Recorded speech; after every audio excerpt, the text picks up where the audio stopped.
ਦੋਸਤੋ ਪੰਜਾਬੀ ਟ੍ਰਿਬਿਊਨ ਦੇ ਰੋਜ਼ਾਨਾ ਪ੍ਰੋਗਰਾਮ ਵੇਲੇ ਦੀ ਗੱਲ ਵਿੱਚ ਤੁਹਾਡਾ ਸਵਾਗਤ ਹੈ। ਮੈਂ ਆਤਿਸ਼ ਗੁਪਤਾ ਤੁਹਾਡੇ ਸਾਹਮਣੇ ਹਾਜ਼ਰ ਹਾਂ ਤੇ ਅੱਜ ਅਸੀਂ ਗੱਲ ਕਰਾਂਗੇ ਮਾਨ ਦਾ ਅਸਤੀਫਾ, ਕਮੇਟੀ ਨੂੰ ਲੱਗਿਆ ਵੱਡਾ ਝਟਕਾ। ਸਾਡੇ ਨਾਲ ਇਸ ਵਿਸ਼ੇ ਤੇ ਗੱਲਬਾਤ ਕਰਨ ਲਈ ਵਿਸ਼ੇਸ਼ ਤੌਰ ਤੇ ਹਾਜ਼ਰ ਨੇ ਸਾਡੇ ਸੀਨੀਅਰ ਪੱਤਰਕਾਰ ਸ਼੍ਰੀ ਹਮੀਰ ਸਿੰਘ ਜੀ। ਹਮੀਰ ਸਿੰਘ ਜੀ, ਤੁਹਾਡਾ ਬਹੁਤ ਬਹੁਤ ਸਵਾਗਤ ਹੈ ਜੀ। ਜੀ ਸ਼ੁਕਰੀਆ ਆਤਿਸ਼। ਹਮੀਰ ਸਿੰਘ ਜੀ, ਕੇਂਦਰੀ ਖੇਤੀ ਕਾਨੂੰਨਾਂ ਖਿਲਾਫ ਚੱਲ ਰਹੇ ਕਿਸਾਨੀ ਸੰਘਰਸ਼ ਦੇ ਨਿਪਟਾਰੇ ਲਈ ਸੁਪਰੀਮ ਕੋਰਟ ਨੇ ਇਹ ਤਿੰਨੇ ਖੇਤੀ ਕਾਨੂੰਨਾਂ ਤੇ ਰੋਕ ਲਾ ਕੇ ਇੱਕ 4 ਮੈਂਬਰੀ ਕਮੇਟੀ ਬਣਾ ਦਿੱਤੀ ਸੀ ਜੋ ਇਸ ਮਸਲੇ ਤੇ ਵਿਚਾਰ ਚਰਚਾ ਕਰੇਗੀ। ਪਰ ਇਸ ਕਮੇਟੀ ਨੂੰ ਅੱਜ ਇੱਕ ਵੱਡਾ ਝਟਕਾ ਲੱਗਿਆ। ਕਮੇਟੀ ਦੇ ਇੱਕ ਮੈਂਬਰ ਭੁਪਿੰਦਰ ਸਿੰਘ ਮਾਨ ਨੇ ਅੱਜ ਆਪਣਾ ਨਾਮ ਵਾਪਸ ਲੈਣ ਲਈ ਜਿਹੜਾ ਹੈਗਾ ਇੱਕ ਅਰਜੀ ਭੇਜ ਦਿੱਤੀ ਆ। ਉਹਨਾਂ ਨੇ ਆਪਣਾ ਅਸਤੀਫਾ ਦੇ ਦਿੱਤਾ। ਤਾਂ ਹੁਣ ਕਮੇਟੀ ਦੀ 4 ਮੈਂਬਰੀ ਕਮੇਟੀ ਸੀ, ਉਹਨਾਂ 'ਚ 3 ਮੈਂਬਰੀ ਕਮੇਟੀ 'ਚ ਰਹਿ ਚੁੱਕੇ ਨੇ। ਇਹ ਹੁਣ ਕਮੇਟੀ ਆਪਣੀ ਹੋਣ ਵਾਲੀ ਜਿਹੜੀ ਭਵਿੱਖ ਦੀ ਮੀਟਿੰਗ ਹੈ ਉਹ ਕਿਵੇਂ ਕਰੇਗੀ ਕਿ ਸੁਪਰੀਮ ਕੋਰਟ ਇਸ ਦਾ ਇੱਕ ਚੌਥੇ ਬੰਦੇ ਦਾ ਨਾਮ ਮੁੜ ਐਲਾਨ ਕਰੇਗੀ? ਪਹਿਲੇ ਤਾਂ ਇਹੀ ਹੈ ਕਿ ਜਿਹੜਾ ਕਿਸਾਨ ਅੰਦੋਲਨ ਹੈ ਉਹਦਾ ਪਹਿਲਾਂ ਵੀ ਬੜੀ ਬਾਰ-ਬਾਰ ਆਪਾਂ ਗੱਲ ਕਰ ਰਹੇ ਹਾਂ ਕਿ ਉਹਦਾ ਪ੍ਰਭਾਵ ਤੇ ਉਹਦਾ ਅਸਰ ਇਸ ਲੈਵਲ ਤੇ ਚਲਾ ਗਿਆ ਕਿ ਕੋਈ ਵੀ ਬੰਦਾ ਕਿਸੇ ਖਾਸ ਤੌਰ ਤੇ ਪੰਜਾਬ ਹਰਿਆਣੇ ਜਾਂ ਆਲੇ ਦੁਆਲੇ ਦੇ ਵਿੱਚੋਂ ਜਿੱਥੇ ਅੰਦੋਲਨ ਦਾ ਬਹੁਤ ਜ਼ਿਆਦਾ ਅਸਰ ਹੋ ਗਿਆ ਉਹਦੇ ਉਲਟ ਜਾਣ ਦੀ ਹਿਮਾਕਤ ਨਹੀਂ ਕਰਦਾ। ਔਰ ਜੇ ਕਰੂਗਾ ਤਾਂ ਇਹਦਾ ਮਤਲਬ ਇਹ ਹੈ ਕਿ ਉਹਨੂੰ ਕਾਫੀ ਜ਼ਿਆਦਾ ਮੁਸ਼ਕਲਾਂ ਦਾ ਸਾਹਮਣਾ ਕਰਨਾ ਪਏਗਾ, ਕਿਉਂਕਿ ਨਾ ਤਾਂ ਕੋਈ ਦਲੀਲ ਹੈ ਉਸ ਪੱਧਰ ਤੇ। ਜਿਹੜੀ ਸੁਪਰੀਮ ਕੋਰਟ ਨੇ ਕਮੇਟੀ ਬਣਾਈ ਹੈ ਇਹ ਪਹਿਲਾਂ ਤੋਂ ਹੀ ਮਤਲਬ ਵਿਵਾਦਤ 'ਚ ਹੈ। ਵਿਵਾਦ 'ਚ ਇਸ ਕਰਕੇ ਹੈ ਕਿ ਜਿਹੜੀਆਂ ਲੜ ਰਹੀਆਂ ਧਿਰਾਂ ਨੇ ਉਹ ਤਾਂ ਇਹਨਾਂ ਨੂੰ ਮੰਨਣ ਲਈ ਤਿਆਰ ਨਹੀਂ ਹੈ ਕਿਸੇ ਵੀ ਟਾਈਪ ਦੀ ਕਮੇਟੀ ਨੂੰ। ਇਹ ਕਮੇਟੀ ਤੇ ਤਾਂ ਫੇਰ ਇਹ ਦੋਸ਼ ਲੱਗਦਾ ਬਾਰ-ਬਾਰ ਕਿ ਇਹ ਮਤਲਬ ਕਾਨੂੰਨਾਂ ਦੇ ਪੱਖ ਦੇ ਵਿੱਚ ਹੀ ਹੈ। 2 ਦਿਨ ਲੰਘੇ, ਇੱਕ ਦਬਾਅ ਪਿਆ ਔਰ ਭੁਪਿੰਦਰ ਮਾਨ ਉਹਨਾਂ ਤੇ ਵੀ ਆਪਣੇ ਇੱਕ ਤਾਂ ਇਹ ਵੀ ਸੀ ਕਿ ਕਿਹਾ ਜਾ ਰਿਹਾ ਸੀ ਕਿ ਉਹ ਕਾਂਗਰਸ ਨਾਲ ਸੰਬੰਧਿਤ ਨੇ, ਉਹਦਾ ਉਹੋ ਜਿਹਾ ਪ੍ਰੈਸ਼ਰ ਵੀ ਹੈ। ਦੂਜਾ, ਭੁਪਿੰਦਰ ਮਾਨ ਦੀ ਆਪਣੀ ਜਿਹੜੀ ਜਥੇਬੰਦੀ ਹੈ, ਉਹਦੀ ਜਿਹੜੀ ਸੂਬੇ ਦੀ ਪੰਜਾਬ ਦੀ ਜਥੇਬੰਦੀ ਹੈ, ਉਹਦੀ ਕੋਰ ਕਮੇਟੀ ਦੀ ਮੀਟਿੰਗ ਹੋਈ। ਬਲਦੇਵ ਸਿੰਘ ਮੀਆਂਪੁਰ ਉਹਨਾਂ ਦਾ ਪ੍ਰਧਾਨ ਹੈ। ਬਲਦੇਵ ਸਿੰਘ ਮੀਆਂਪੁਰ ਵੀ ਪੁਰਾਣਾ ਆਗੂ ਹੈ। ਇੱਕ ਗੱਲ ਜਿਹੜੀ ਦਰਸ਼ਕਾਂ ਨਾਲ ਸਾਂਝੀ ਕਰਨੀ ਜ਼ਰੂਰੀ ਹੈ ਕਿ ਜਦੋਂ ਬਲਵੀਰ ਸਿੰਘ ਰਾਜੇਵਾਲ ਆਲ ਇੰਡੀਆ ਜਨ ਸੈਕਟਰੀ ਸੀ, ਭੁਪਿੰਦਰ ਮਾਨ ਆਲ ਇੰਡੀਆ ਪ੍ਰਧਾਨ ਸੀ, ਤਾਂ ਬਲਦੇਵ ਸਿੰਘ ਮੀਆਂਪੁਰ ਉਦੋਂ ਵੀ ਪੰਜਾਬ ਦੇ ਪ੍ਰਧਾਨ BKU ਦਾ ਸੀ। ਜਦੋਂ ਰਾਜੇਵਾਲ ਤੇ ਮਾਨ ਗਰੁੱਪ 'ਚ ਫੁੱਟ ਪਈ ਹੈ ਉਦੋਂ ਬਲਦੇਵ ਸਿੰਘ ਮੀਆਂਪੁਰ ਭੁਪਿੰਦਰ ਮਾਨ ਦੇ ਨਾਲ ਚਲਾ ਗਿਆ।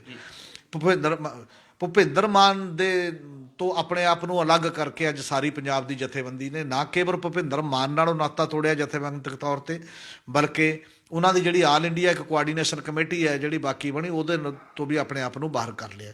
ਉਹ ਦਬਾਅ ਵੀ ਮੇਰੇ ਖਿਆਲ ਹੈ ਕਿ ਬਹੁਤ ਵੱਡਾ ਦਬਾਅ ਹੁੰਦਾ ਜਦੋਂ ਤੁਸੀਂ ਇਹੋ ਜਿਹਾ ਹੀ ਦਬਾਅ ਪਿਆ ਸੀ। ਜਿਹੜੀ ਸੁਪਰੀਮ ਕੋਰਟ ਗਈ ਹੈ ਭਾਰਤੀ ਕਿਸਾਨ ਯੂਨੀਅਨ ਭਾਨੂ ਗਰੁੱਪ ਜਿਹੜੀ ਪਹਿਲਾਂ ਗਈ ਹੈ ਇਸ ਮਾਮਲੇ ਦੇ ਵਿੱਚ, ਔਰ ਭਾਨੂ ਤੋਂ ਵੀ ਬਾਕੀ ਦੇ ਲੀਡਰ ਬਾਗੀ ਹੋ ਕੇ ਧਰਨੇ ਤੇ ਬੈਠੇ ਹੋਏ ਨੇ। ਉਹਦੀ ਜਥੇਬੰਦੀ ਤੋਂ ਵੀ ਮਤਲਬ ਕਿਸਾਨੀ ਦਾ ਪੱਖ ਦੇ ਵਿੱਚ ਆ ਕੇ ਉਹਨਾਂ ਨੇ ਕਿਹਾ ਕਿ ਇਹਦਾ ਕੋਈ ਮਤਲਬ ਨਹੀਂ, ਪ੍ਰਧਾਨ ਅਲੱਗ ਜਗ੍ਹਾ ਹੋਊਗਾ, ਪਰ ਅਸੀਂ ਨਹੀਂ ਆ ਸਹਿਮਤ। ਇਸ ਕਰਕੇ ਇੱਕ ਤਾਂ ਇਹ ਪ੍ਰੈਸ਼ਰ ਇਸ ਪੱਧਰ ਦੇ ਉੱਤੇ ਨੇ। ਫਿਰ ਵੀ ਭੁਪਿੰਦਰ ਮਾਨ ਉਹਨਾਂ ਨੇ ਜੋ ਗੱਲ ਕਹੀ ਹੈ, ਜੋ ਕੋਰਟ ਨੂੰ ਲਿਖ ਕੇ ਦਿੱਤਾ ਕਿ ਤੁਹਾਡਾ ਮੈਂ ਗਰੇਟਫੁਲ ਹਾਂ ਕਿ ਤੁਸੀਂ ਮੇਰਾ ਨਾਮ ਲਿਆ, ਪਰ ਮੈਂ ਇਸ ਹਾਲਤ 'ਚ ਕਿਸਾਨਾਂ ਤੇ ਪੰਜਾਬ ਦੇ ਨਾਲ ਖੜਨਾ ਹੀ ਪਸੰਦ ਕਰਦਾ। ਮੈਂ ਨਹੀਂ ਪਸੰਦ ਕਰੂੰਗਾ ਕਿ ਕਿਤੇ ਵੀ ਜਾਣਾ। ਇਹਦਾ ਵੀ ਇਹ ਸਵਾਗਤਯੋਗ ਕਦਮ ਹੈ ਬਾਵਜੂਦ ਇਹ ਸਾਰੇ ਮਾਮਲੇ ਦੇ, ਔਰ ਜਥੇਬੰਦੀਆਂ ਨੂੰ ਵੀ ਇਹਦਾ ਸਵਾਗਤ ਕਰਨਾ ਹੀ ਬਣਦਾ ਤੇ ਮੇਰੇ ਖਿਆਲ ਉਹਨਾਂ ਨੇ ਸਵਾਗਤ ਕੀਤਾ ਵੀ ਹੈ ਕਿ ਇਸ ਇੱਕ ਪੁਆਇੰਟ ਤੇ ਤੁਸੀਂ ਜੋ ਸਟੈਂਡ ਲਿਆ ਕਿਸਾਨਾਂ ਤੋਂ ਜਾਂ ਪੰਜਾਬ ਤੋਂ ਬਾਕੀ ਨਹੀਂ ਹੋਏ ਜਾਂ ਬਾਕੀ ਭਾਈਚਾਰੇ ਤੋਂ, ਇਹ ਚੰਗਾ ਇੱਕ ਕਦਮ ਹੈ ਉਸ ਪੱਧਰ ਦੇ ਉੱਤੇ। ਅਗਲੀ ਗੱਲ ਇਹ ਹੈ ਕਿ ਜਦੋਂ ਤੁਸੀਂ ਉਸ ਪਾਸੇ ਵੱਲ ਹੁਣ ਚੱਲਦੇ ਹੋ ਕਿ ਕਮੇਟੀ ਦਾ ਸਿਸਟਮ ਕੀ ਹੈ। ਕਮੇਟੀ ਆਟੋਮੈਟਿਕਲੀ ਹੈ ਕਿ ਸੁਪਰੀਮ ਕੋਰਟ ਦੀ ਇੱਕ ਜੱਜਮੈਂਟ ਹੈ, ਉਹ ਜੱਜਮੈਂਟ ਦੇ ਵਿੱਚੋਂ ਇੱਕ ਜਿਹੜੀ ਵਿਕਟ ਜਿਵੇਂ ਕਹਿੰਦੇ ਆ ਡਿੱਗ ਗਈ ਹੈ, ਤਾਂ ਉਹ ਕਮੇਟੀ ਪੂਰੀ ਨਹੀਂ ਰਹੀ। ਹੁਣ ਇਹ 18 ਤਰੀਕ ਨੂੰ ਹੀ ਮੇਰਾ ਖਿਆਲ ਹੈ ਸੁਪਰੀਮ ਕੋਰਟ ਦੇ ਵਿੱਚ ਦੁਬਾਰਾ ਹੀਅਰਿੰਗ ਇਹਦੀ ਹੋਣੀ ਹੈ। ਉੱਥੇ ਸੁਪਰੀਮ ਕੋਰਟ ਕੀ ਵਿਊ ਲੈਂਦੇ ਆ ਤੇ ਕੀ ਇੱਕ ਹੋਰ ਬੰਦਾ ਨਾਮਜ਼ਦ ਕੀਤਾ ਜਾਂਦਾ ਜਾਂ ਕੋਈ ਹੋਰ ਕਿਸ ਲੈਵਲ ਦੀ ਗੱਲ ਕੀਤੀ ਜਾਂਦੀ ਹੈ, ਉਹਦੇ ਤੇ ਨਿਰਭਰ ਕਰੇਗਾ। ਇਹਦਾ ਮਤਲਬ ਇਹ ਕੰਮ ਦਾ ਹੋਰ ਲਮਕਣਾ ਵੀ ਤੈਅ ਹੋ ਗਿਆ ਕੁਛ ਹੱਦ ਤੱਕ। ਜਿਹੜੇ ਪਹਿਲੇ 10 ਦਿਨਾਂ 'ਚ ਇਹਨੇ ਇਸੇ ਕਮੇਟੀ ਨੇ ਫਾਰਮ ਹੋ ਕੇ ਮੀਟਿੰਗ ਕਰ ਲੈਣੀ ਸੀ, ਸ਼ਾਇਦ ਹੁਣ ਉਹ 18 ਤਰੀਕ ਨੂੰ ਉਹ ਉਸ ਲੈਵਲ ਤੇ ਹੋਏਗੀ। ਅਗਲੀ ਗੱਲ ਇਹ ਹੈ ਕਿ ਕੱਲ੍ਹ ਨੂੰ ਮੀਟਿੰਗ ਸੀਗੀ ਫੇਰ ਜਿਹੜੀ 15 ਤਰੀਕ ਨੂੰ ਹੋਣੀ ਸੀ ਖੇਤੀ ਮੰਤਰੀ ਜਾਂ ਉਹਦੇ ਤੇ ਸਵਾਲੀਆ ਨਿਸ਼ਾਨ ਲੱਗਿਆ ਹੋਇਆ ਹਜੇ ਤੱਕ। ਕਿਹਾ ਇਹ ਜਾ ਰਿਹਾ ਕਿ ਉਹ ਲੀਗਲ ਰਾਏ ਮੰਗ ਰਹੇ ਨੇ ਵੀ ਜਦੋਂ ਸੁਪਰੀਮ ਕੋਰਟ ਨੇ ਕਮੇਟੀ ਬਣਾਤੀ ਸਾਡੀ ਮੀਟਿੰਗ ਦਾ ਕੋਈ ਤੁਕ ਹੈ ਜਾਂ ਨਹੀਂ ਹੈ। ਵੈਸੇ ਤਾਂ ਜੇ ਖੁੱਲਿਆ ਹੁਣ ਦੇਖਿਆ ਜਾਵੇ ਕਾਮਨ ਸੈਂਸ ਨਾਲ ਤਾਂ ਉਸ ਮੀਟਿੰਗ ਦੀ ਤੁਕ ਨਹੀਂ ਬਣਦੀ। ਜਦੋਂ ਉਹਨਾਂ ਦੇ ਹੱਥ 'ਚੋਂ ਗੇਮ ਹੀ ਚਲੀ ਗਈ ਹੈ, ਗੇਮ ਸੁਪਰੀਮ ਕੋਰਟ ਦੇ ਖਾਤੇ 'ਚ ਆ ਗਈ ਹੈ ਕਿਸੇ ਨਾ ਕਿਸੇ ਰੂਪ 'ਚ, ਤਾਂ ਉਹਦੀ ਆਪਣੇ ਆਪ ਜਿਹੜੀ ਪ੍ਰਸੰਗਿਕਤਾ ਉਹ ਖਤਮ ਹੋ ਜਾਂਦੀ ਹੈ। ਪਰ ਕਿਸਾਨ ਜਥੇਬੰਦੀਆਂ ਨੇ ਕਿਹਾ ਹੋਇਆ ਕਿ ਅਸੀਂ ਜਾਵਾਂਗੇ, ਔਰ ਜੇ ਉਹ ਵਿਡਰਾ ਕਰਦੇ ਨੇ ਤਾਂ ਮਤਲਬ ਕਿਸਾਨ ਜਥੇਬੰਦੀਆਂ ਕੋਲ ਇੱਕ ਦਲੀਲ ਆਏਗੀ ਕਿ ਸਰਕਾਰ ਗੱਲਬਾਤ ਤੋਂ ਹੁਣ ਪਿੱਛੇ ਹਟ ਰਹੀ ਹੈ ਕਿਸੇ ਵੀ ਰੂਪ ਦੇ ਵਿੱਚ। ਆਪਣੀ ਗੱਲਬਾਤ ਜਿਹੜੀ ਸਿੱਧੀ ਕਿਸਾਨਾਂ ਤੇ ਸਰਕਾਰ ਦੇ ਵਿੱਚ ਹੋਣੀ ਹੈ ਉਹਦੇ ਤੋਂ ਪਿੱਛੇ ਹਟ ਰਹੀ ਹੈ, ਕਿਉਂਕਿ ਪਹਿਲਾਂ ਉਹ ਕਹਿ ਰਹੇ ਸੀ ਕਿਸਾਨ ਪਿੱਛੇ ਹਟ ਰਹੇ ਨੇ, ਹੁਣ ਸਰਕਾਰ ਪਿੱਛੇ ਹਟੇਗੀ ਜੇਕਰ ਉਸ ਮਾਮਲੇ ਦੇ ਵਿੱਚ ਹੈ। ਇਸ ਲਈ ਇੱਕ ਦਿਲਚਸਪ ਮੋੜ ਲੈਂਦਾ ਜਾ ਰਿਹਾ ਇਹ, ਤੇ ਇਹ ਕਿਸਾਨ ਸੰਘਰਸ਼ ਦੀ ਵੱਡੀ ਜਿੱਤ ਹੈ ਕਿ ਸੁਪਰੀਮ ਕੋਰਟ ਤੋਂ ਵੀ ਨੋਮੀਨੇਟ ਹੋਈ ਕਮੇਟੀ ਵੀ ਕੋਈ ਬਣਨ ਲਈ ਤਿਆਰ ਨਾ ਹੋਵੇ ਜਾਂ ਉਸ ਪਾਸੇ। ਅਜੇ ਦੇਖੋ ਬਾਕੀ ਤਿੰਨ ਤੇ ਕੀ ਅਸਰ ਪੈਂਦਾ, ਅਜੇ ਇੱਕ ਤਾਂ ਸਾਰੇ ਦੇ ਸਾਹਮਣੇ ਆਈ ਗਿਆ ਜੀ। ਹਮੀਰ ਸਿੰਘ ਜੀ, ਕਿਸਾਨੀ ਸੰਘਰਸ਼ ਦਾ ਦਬਾਅ ਜਿਹੜਾ ਹੈਗਾ ਪੰਜਾਬ ਹਰਿਆਣਾ ਸਮੇਤ ਦੇਸ਼ ਭਰ ਦੇ ਜਿਹੜਾ ਹੋਰਨਾਂ ਸੂਬਿਆਂ 'ਚ ਵੀ ਦਿਖਾਈ ਦੇ ਰਿਹਾ, ਤੇ ਇਸੇ ਦਬਾਅ ਦੇ ਚੱਲਦਿਆਂ ਹਰਿਆਣਾ ਦੇ ਮੁੱਖ ਮੰਤਰੀ ਉਪ ਮੁੱਖ ਮੰਤਰੀ ਨੇ ਕੇਂਦਰੀ ਮੰਤਰੀਆਂ ਨਾਲ ਮੁਲਾਕਾਤ ਵੀ ਕੀਤੀ ਹੈ, ਤੇ ਮੁਲਾਕਾਤ ਤੋਂ ਬਾਅਦ ਅੱਜ ਹਰਿਆਣਾ ਸਰਕਾਰ ਨੇ ਜਿਹੜੇ ਆਪਣੇ ਸਮਾਗਮ ਉਲੀਕੇ ਹੋਏ ਸੀਗੇ ਭਵਿੱਖ ਦੇ ਉਹ ਸਾਰੇ ਹੀ ਰੱਦ ਕਰ ਦਿੱਤੇ ਨੇ। ਇਹਨਾਂ ਦੇ ਭਾਜਪਾ ਆਗੂਆਂ ਦਾ ਕਹਿਣਾ ਵੀ ਕਿ ਅਸੀਂ ਹਰਿਆਣਾ ਦੇ ਵਿੱਚ ਕੋਈ ਵੀ ਟਕਰਾਅ ਜਿਹੜਾ ਹੈਗਾ ਨਹੀਂ ਚਾਹੁੰਦੇ, ਇਸ ਲਈ ਉਹਨਾਂ ਨੇ ਕਿਸਾਨੀ ਸੰਘਰਸ਼ ਦੇ ਪੈਰਲਰ ਜਿੰਨੇ ਪ੍ਰੋਗਰਾਮ ਰੱਖੇ ਹੋਏ ਸੀ ਉਹ ਸਾਰੇ ਰੱਦ ਕਰ ਦਿੱਤੇ ਨੇ। ਇਸ ਦਬਾਅ ਨੂੰ ਤੁਸੀਂ ਕਿਵੇਂ ਦੇਖਦੇ ਹੋ? ਅਸਲ ਦੇ ਵਿੱਚ ਬੀਜੇਪੀ ਨੇ ਇੱਕ ਟਕਰਾਅ ਦੀ ਲਾਈਨ ਲਈ ਹੈ ਪਾਲਿਸੀ ਦੇ ਤੌਰ ਤੇ ਸ਼ੁਰੂ ਤੋਂ, ਜੀ। ਕੇਂਦਰ ਦੀ ਗਵਰਨਮੈਂਟ ਨੇ ਵੀ ਲਈ ਹੈ। ਪਹਿਲਾਂ ਪੰਜਾਬ ਦੇ ਵਿੱਚ ਮੰਤਰੀਆਂ ਨੂੰ ਭੇਜਿਆ ਜੀ, ਵੈਬੀਨਾਰ ਰਾਹੀਂ ਲੋਕਾਂ ਨੂੰ ਸਮਝਾਉਣ ਦੇ ਵਾਸਤੇ, ਫਿਰ ਆਪਣੀ ਬੀਜੇਪੀ ਦੀ ਪਾਰਟੀ ਦੀ ਜਿਹੜੀ ਮੇਨ ਲੀਡਰਸ਼ਿਪ ਆ ਉਹਨੂੰ ਕਿਹਾ ਤੁਸੀਂ ਪੈਰਲਲ ਸਮਾਗਮ ਕਰੋ, ਪਿੰਡਾਂ 'ਚ ਜਾਓ। ਇੱਥੇ ਪਿੰਡਾਂ ਦੇ ਵਿੱਚ ਜੋ ਉਹਨਾਂ ਨੇ ਤਾਂ ਦਿੱਲੀ 'ਚ ਬੈਠ ਕੇ ਇੱਕ ਹੁਕਮ ਲਾ ਦੇਣਾ, ਜੋ ਉਹਨਾਂ ਨਾਲ ਵਾਪਰਦੀ ਹੈ, ਜਿਸ ਲੈਵਲ ਦਾ ਮਾਹੌਲ ਪੈਦਾ ਹੁੰਦਾ, ਇਹ ਕੋਈ ਸੌਖਾ ਮਾਹੌਲ ਨਹੀਂ ਹੈ। ਇਸ ਲਈ ਦੂਜੀ ਗੱਲ ਇਹ ਹੈ ਕਿ ਜਦੋਂ ਇੱਕ ਧਿਰ ਟਕਰਾਅ 'ਚ ਖੜੀ ਹੁੰਦੀ ਹੈ ਬਹੁਤ ਵੱਡੇ ਪੱਧਰ ਤੇ, ਉਹ ਵੀ ਵੱਡੇ ਪੈਮਾਨੇ ਤੇ ਤੁਸੀਂ ਉਹਦੇ ਪੱਖ ਦੇ ਵਿੱਚ ਪੈਰਲਲ ਰੈਲੀਆਂ ਜਾਂ ਬਾਕੀ ਕਰਨਾ ਸ਼ੁਰੂ ਕਰੋ। ਇਹ ਸਰਕਾਰਾਂ ਨਹੀਂ ਕਰਦੀਆਂ ਹੁੰਦੀਆਂ, ਸਰਕਾਰਾਂ ਉਸ ਮਸਲੇ ਨੂੰ ਨਿਬੇੜਨਾ ਚਾਹੁੰਦੀਆਂ ਹੁੰਦੀਆਂ ਨੇ। ਇਹ ਇੱਕ ਜਿਹੜੀ ਰਣਨੀਤੀ ਹੈ, ਜਿਹੜੀ ਚਾਲ ਹੈ, ਇਹ ਸਰਕਾਰ ਨੂੰ ਆਪ ਪੁੱਠੀ ਪੈਂਦੀ ਆ ਰਹੀ ਹੈ ਕਿ ਤੁਸੀਂ ਪੈਰਲਲ ਜਥੇਬੰਦੀਆਂ ਖੜੀਆਂ ਕਰ ਰਹੇ ਹੋ। ਤੁਸੀਂ ਇਹ ਕਹਿ ਰਹੇ ਹੋ ਕਿ ਬਹੁ ਗਿਣਤੀ ਕਿਸਾਨ ਇਹਦੇ ਪੱਖ ਦੇ ਵਿੱਚ ਨੇ, ਪੰਜਾਬ ਦੇ ਵੀ ਕੋਈ ਕਹਿ ਰਿਹਾ ਸੀ ਵੀ 80% ਕਿਸਾਨ ਪੱਖ ਦੇ ਵਿੱਚ ਨੇ ਕਾਨੂੰਨਾਂ ਦੇ, ਹਰਿਆਣੇ ਦੇ ਵੀ। ਤੁਸੀਂ ਗਰਾਊਂਡ ਰਿਐਲਿਟੀ ਤੋਂ ਕੇਵਲ ਝੂਠ ਦਾ ਸਹਾਰਾ ਲੈ ਕੇ, ਆਪਣੇ ਦਿਮਾਗ ਦੇ ਵਿੱਚ ਮਨੋਕਲਪਿਤ ਚੀਜ਼ਾਂ ਲੈ ਕੇ, ਗਰਾਊਂਡ ਰਿਐਲਿਟੀ ਤੋਂ ਟੁੱਟ ਕੇ ਜਿਹੜੇ ਵੀ ਕੋਈ ਗੱਲਾਂ ਕਰ ਰਹੇ ਹੋ ਉਹ ਨਹੀਂ ਕਿਸੇ ਦੇ ਵੀ ਭਲੇ 'ਚ ਹੁੰਦੀਆਂ, ਨਾ ਸਮਾਜ ਦੇ, ਨਾ ਕਿਸੇ ਇੱਕ ਵਰਗ ਦੇ, ਨਾ ਦੂਜੇ ਦੇ। ਪਹਿਲਾਂ ਪੰਜਾਬ ਦੇ ਵਿੱਚ ਹੀ ਮੈਨੂੰ ਤਾਂ ਲੱਗਦਾ ਪੰਜਾਬ 'ਚ ਵੀ ਜਥੇਬੰਦੀ ਨੂੰ ਫੈਸਲਾ ਕਰਕੇ ਇਹਨਾਂ ਦੀ ਨੂੰ ਬੀਜੇਪੀ ਨੂੰ ਇਹ ਕਹਿਣਾ ਚਾਹੀਦਾ ਕਿ ਸਾਡੇ ਲਈ ਟਕਰਾਅ ਕਿਉਂ ਪੈਦਾ ਕਰਦੇ ਹੋ, ਅਸੀਂ ਉਸੇ ਸਮਾਜ 'ਚ ਰਹਿਣਾ, ਅਸੀਂ ਵੀ ਉਹੇ ਜਿਹੇ ਮਤਲਬ ਪੈਰਲਲ ਘੱਟੋ ਘੱਟ। ਹਾਂ, ਬਾਕੀ ਦੇ ਕੋਈ ਫੰਕਸ਼ਨ ਕੋਈ ਕਰਦਾ ਆਪਣੇ ਅਲੱਗ ਟਾਈਪ ਦੇ, ਉਹ ਵੱਖ ਗੱਲ ਹੈ, ਪਰ ਕਾਨੂੰਨਾਂ ਦੇ ਪੱਖ ਦੇ ਵਿੱਚ ਤੁਸੀਂ ਜਾ ਕੇ ਇਹ ਕਰੋਗੇ ਤਾਂ ਟਕਰਾਅ ਸੁਭਾਵਿਕ ਹੈ। ਇੱਕ ਧਿਰ ਇਮੋਸ਼ਨਲ ਤੇ ਭਾਵੁਕ ਹੋਈ ਹੁੰਦੀ ਹੈ। ਤੇ ਹੁਣ ਇਹ ਜਿਹੜਾ ਦੁਸ਼ਯੰਤ ਔਰ ਖੱਟਰ ਮਿਲ ਕੇ ਆਏ ਨੇ ਜਿਹੜੇ ਅਮਿਤ ਸ਼ਾਹ ਨੂੰ, ਮੇਰਾ ਖਿਆਲ ਕਿਹਾ ਇਹੀ ਜਾ ਰਿਹਾ ਕਿ ਅਮਿਤ ਸ਼ਾਹ ਨੇ ਇਹਨਾਂ ਨੂੰ ਐਡਵਾਈਸ ਦਿੱਤੀ ਹੈ, ਸਲਾਹ ਦਿੱਤੀ ਹੈ ਟਕਰਾਅ 'ਚ ਨਾ ਪਾਓ, ਕਿਉਂਕਿ ਇਹਨਾਂ ਨੇ ਚੈਲੰਜ ਕਰਕੇ ਜਿਹੜਾ ਕਰਨਾਲ ਦੇ ਵਿੱਚ ਉਹ ਸਮਾਗਮ ਕੀਤਾ ਸੀ, ਮੁੱਖ ਮੰਤਰੀ ਨੇ ਜਾਣਾ ਸੀ, ਔਰ ਬਾਵਜੂਦ ਪੁਲਿਸ ਦੇ, ਬਾਵਜੂਦ ਪਾਣੀ ਦੀਆਂ ਬੁਛਾੜਾਂ ਅਥਰੂ ਗੈਸ ਦੇ, ਤੇ ਹਰਿਆਣੇ ਦੇ ਕਿਸਾਨਾਂ ਨੇ ਨਹੀਂ ਹੋਣ ਦਿੱਤਾ ਸਮਾਗਮ। ਉਹ ਸਟੇਜ ਵੀ ਟੁੱਟੀ ਤੇ ਬਾਕੀ ਚੀਜ਼ਾਂ ਵੀ ਹੋਈਆਂ। ਤੇ ਇਹ ਟਕਰਾਅ ਹੁਣ ਫਿਰ ਇੱਕ ਤਾਂ ਇੱਕੋ ਹੀ ਗੱਲ ਹੈ, ਜਾਂ ਤਾਂ ਤੁਸੀਂ ਮਨ ਬਣਾ ਲਓ ਕਿ ਬਲੱਡ ਸ਼ੈੱਡ ਹੋਏਗਾ, ਜਿੰਨਾ ਮਰਜ਼ੀ ਤਸ਼ੱਦਦ ਕਰਾਂਗੇ, ਸਾਡੇ ਕੋਲ ਤਾਕਤ ਹੈ, ਜਾਂ ਫਿਰ ਨਾਰਮਲ ਹਾਲਾਤ ਦੇ ਵਿੱਚ ਨਹੀਂ ਰਹਿੰਦਾ। ਜੇ ਉਹ ਪਿੱਛੇ ਹਟੇ ਨੇ, ਔਰ ਇਹ ਵੀ ਮੈਨੂੰ ਤਾਂ ਲੱਗਦਾ ਕਿ ਵਾਜਬ ਗੱਲ ਹੈ, ਸਾਰੇ ਦੇਸ਼ ਦੇ ਵਿੱਚ ਹੀ ਇਹ ਫਾਰਮੂਲਾ ਅਪਣਾਉਣਾ ਚਾਹੀਦਾ ਕਿ ਉਹਦੇ ਪੱਖ 'ਚ ਇੱਕ ਰਾਏ ਲਾਮਬੰਦ ਐ ਕਰਨ ਦੀ ਬਜਾਏ ਤੁਸੀਂ ਜਿਹੜੇ ਵੱਡੀ ਪੱਧਰ ਤੇ ਕਿਸਾਨ ਜਿਹੜੀ ਗੱਲ ਕਹਿ ਰਹੇ ਨੇ, ਉਹਨਾਂ ਸ਼ੰਕਿਆਂ ਨੂੰ, ਉਹਨਾਂ ਖਦਸ਼ਿਆਂ ਨੂੰ, ਉਹਨਾਂ ਦਲੀਲਾਂ ਨੂੰ ਸੁਣੋ, ਤੇ ਉਹਨਾਂ ਨੂੰ ਸੁਣ ਕੇ ਉਹਨਾਂ ਕਾਨੂੰਨਾਂ ਨੂੰ ਵਾਪਸ ਲਓ, ਇੱਕ ਟਕਰਾਅ ਟਾਲੋ ਸੋਸਾਇਟੀ 'ਚ। ਇਹ ਟਕਰਾਅ ਜਦੋਂ ਟਲਦਾ ਉਦੋਂ ਬਾਅਦ ਫਿਰ ਵੀ ਜੇ ਤੁਸੀਂ ਆਪਣਾ ਕੋਈ ਦਲੀਲ ਦੇਣੀ ਹੈ, ਸਾਨੂੰ ਇਹੋ ਜਿਹੇ ਕਾਨੂੰਨ ਬਣਾਉਣੇ ਨੇ, ਤਾਂ ਰਾਜਾਂ ਨਾਲ ਵੀ ਕੰਸਲਟ ਕਰੋ, ਕਿਸਾਨ ਜਥੇਬੰਦੀਆਂ ਨਾਲ ਵੀ ਕਰੋ, ਤਾਂ ਉਹਦੇ 'ਚ ਕੋਈ ਨਵਾਂ ਕਾਨੂੰਨ ਜੋ ਕੋਈ ਲੈ ਕੇ ਆਉਣਾ ਉਹਨੂੰ ਲਿਆਂਦਾ ਜਾ ਸਕਦਾ, ਉਸ ਪੱਧਰ 'ਤੇ ਕੀਤਾ ਜਾ ਸਕਦਾ। ਇਸ ਕਰਕੇ ਇਹ ਵੀ ਇੱਕ ਦਬਾਅ ਹੈ, ਔਰ ਇਹ ਦਬਾਅ ਪਹਿਲਾਂ ਅਕਾਲੀ ਦਲ 'ਤੇ ਵੀ ਪਿਆ, ਅਕਾਲੀ ਦਲ ਨੇ ਵੀ ਉਸੇ ਦਬਾਅ ਦੇ ਵਿੱਚ ਪਾਸਾ ਪਲਟਿਆ ਸੀਗਾ, ਤੇ ਹੁਣ ਇਹ ਦਬਾਅ ਕੇਵਲ ਮੈਨੂੰ ਇਹ ਲੱਗਦਾ ਕਿ ਦੁਸ਼ਯੰਤ ਚੌਟਾਲਾ ਦੀ ਕੁਰਸੀ ਬਹੁਤ ਲੰਮੀ ਦੇਰ ਸਰਵਾਈਵ ਨਹੀਂ ਕਰ ਸਕਦੀ, ਰਹਿ ਨਹੀਂ ਸਕਦੀ, ਜਿਸ ਪਾਸੇ ਵੱਲ ਨੂੰ ਇਹ ਜਾਂਦੇ ਆ। ਜਦੋਂ ਉਹਦੀ ਵੱਡੀ ਪਾਰਟੀ, ਵੱਡੀਆਂ ਧਿਰਾਂ ਇਸ ਪਾਸੇ ਚੱਲਣ ਲੱਗ ਗਈਆਂ, ਤੇ ਕੇਵਲ ਸਰਕਾਰ ਬਚਾਉਣ ਔਰ ਕੁਰਸੀ ਬਚਾਉਣ ਦਾ ਜਿਹੜਾ ਆਲੇ ਦੁਆਲੇ ਦਾ ਇੱਕ ਸਿਸਟਮ ਹੈ, ਉਹ ਨਹੀਂ ਜ਼ਿਆਦਾ ਦੇਰ ਕਾਇਮ ਰਹਿੰਦਾ ਹੁੰਦਾ। ਕਿ ਲੋਕ ਅੰਦੋਲਨ, ਇੱਕ ਜਨਤਕ ਅੰਦੋਲਨ ਦੇ ਮੁਕਾਬਲੇ ਸਰਕਾਰਾਂ ਦੀ ਜਿਹੜੀ ਬੁੱਕਤ ਹੈ, ਜਾਂ ਜਿਹੜੇ ਖਾਸ ਤੌਰ ਤੇ ਛੋਟੀਆਂ ਧਿਰਾਂ ਜਿਹੜੀਆਂ ਉਹਨਾਂ ਦੇ ਵਿੱਚੋਂ ਹੀ ਤਾਕਤ ਲੈਂਦੀਆਂ ਨੇ ਇੱਕ ਖਾਸ ਵਰਗ ਦੇ ਵਿੱਚੋਂ, ਉਹ ਜ਼ਿਆਦਾ ਦੇਰ ਚੱਲਦੀ ਨਹੀਂ ਹੁੰਦੀ। ਹਮੀਰ ਸਿੰਘ ਜੀ, ਕੇਂਦਰ ਸਰਕਾਰ ਪਹਿਲੇ ਦਿਨ ਤੋਂ ਇਹ ਤਿੰਨੋਂ ਖੇਤੀ ਕਾਨੂੰਨਾਂ ਨੂੰ ਜਿਹੜਾ ਹੈਗਾ ਕਿਸਾਨਾਂ ਲਈ ਲਾਹੇਵੰਦ ਦੱਸਦੀ ਆ ਰਹੀ ਹੈ ਤੇ ਵਾਰ-ਵਾਰ ਕੇਂਦਰੀ ਮੰਤਰੀ ਜਿਹੜੇ ਹੈਗੇ ਆ ਮੀਟਿੰਗਾਂ ਕਰਕੇ ਸਮਾਗਮ ਦੱਸ ਕੇ ਕਰਦੇ ਹੋਏ ਇਹਨਾਂ ਕਾਨੂੰਨਾਂ ਦੇ ਫਾਇਦੇ ਜਿਹੜੇ ਆ ਗਿਣਾਉਣ ਦੀ ਕੋਸ਼ਿਸ਼ਾਂ ਕਰਨ। ਪਰ ਜਦੋਂ ਕਿਸਾਨ ਵਰਗ ਜਿਹੜਾ ਹੈਗਾ ਇਹਨਾਂ ਕਾਨੂੰਨਾਂ ਨੂੰ ਲਾਹੇਵੰਦ ਨਹੀਂ, ਹਲੇ ਵੀ ਨੁਕਸਾਨਦਾਇਕ ਦੱਸ ਰਿਹਾ, ਜੋ ਕਿ ਅਸਲੀਅਤ ਵਿੱਚ ਨੁਕਸਾਨਦਾਇਕ ਹੈ, ਤਾਂ ਹੁਣ ਪ੍ਰਧਾਨ ਮੰਤਰੀ ਨੇ ਇੱਕ ਨਵਾਂ ਪੈਂਤੜਾ ਖੇਡਦੇ ਹੋਏ ਜਿਹੜਾ ਇਹ ਕਾਨੂੰਨਾਂ ਤੋਂ ਹਟਦੇ ਹੋਏ ਗੱਲ ਕਰ ਰਹੇ ਨੇ, ਉਹ ਹੋਰਨਾਂ ਸਕੀਮਾਂ ਬਾਰੇ ਜਾਂ ਹੋਰ ਜਿਹੜੇ ਕਿਸਾਨਾਂ ਲਈ ਕੇਂਦਰ ਸਰਕਾਰ ਕੁਝ ਕਰ ਰਹੀ ਹੈ ਉਹ ਲਾਭ ਗਿਣਾ ਕੇ ਕਿਸਾਨਾਂ ਨੂੰ ਨਾਲ ਲਾਉਣ ਦੀ ਕੋਸ਼ਿਸ਼ਾਂ ਕਰ ਰਹੇ। ਉਸ ਨੂੰ ਤੁਸੀਂ ਕਿਵੇਂ ਦੇਖੋ? ਪਤਾ ਨਹੀਂ, ਪ੍ਰਧਾਨ ਮੰਤਰੀ ਤਾਂ ਇਹੀ ਕਹਿ ਰਹੇ ਨੇ ਕਿ ਬੰਦਿਆਂ ਦੇ ਬਾਰੇ ਨਿਆਰੇ ਕਰਤੇ ਨੇ ਕਿਸਾਨਾਂ ਦੇ। ਅੱਜ ਹੀ ਉਹਨਾਂ ਦਾ ਵੱਡਾ ਬਿਆਨ ਛਪਿਆ, ਕੱਲ੍ਹ ਉਹ ਬੋਲੇ ਜਿਹੜੀ ਫਸਲ ਬੀਮਾ ਯੋਜਨਾ, ਪ੍ਰਧਾਨ ਮੰਤਰੀ ਫਸਲ ਬੀਮਾ ਯੋਜਨਾ, ਇਹਦਾ 90,000 ਕਰੋੜ ਰੁਪਈਆ ਫਾਇਦਾ ਮਿਲ ਗਿਆ ਕਿਸਾਨਾਂ ਨੂੰ, ਇਹ ਕਿਹਾ ਜਾ ਰਿਹਾ। ਪਰ ਸਵਾਲ ਇਹ ਹੈ ਕਿ ਵੈਸੇ ਪੰਜਾਬ ਦੀ ਤਾਂ ਗੱਲ ਪਹਿਲਾਂ ਹੀ ਇਹ ਸੀ ਕਿ ਪੰਜਾਬ ਨੇ ਤਾਂ ਉਹਨੂੰ ਲਾਗੂ ਨਹੀਂ ਕੀਤਾ, ਕਿਉਂਕਿ ਪੰਜਾਬ ਨੇ ਇਹ ਕਿਹਾ ਕਿ ਸਾਡੇ ਫਿੱਟ ਹੀ ਹੈ ਨਹੀਂ।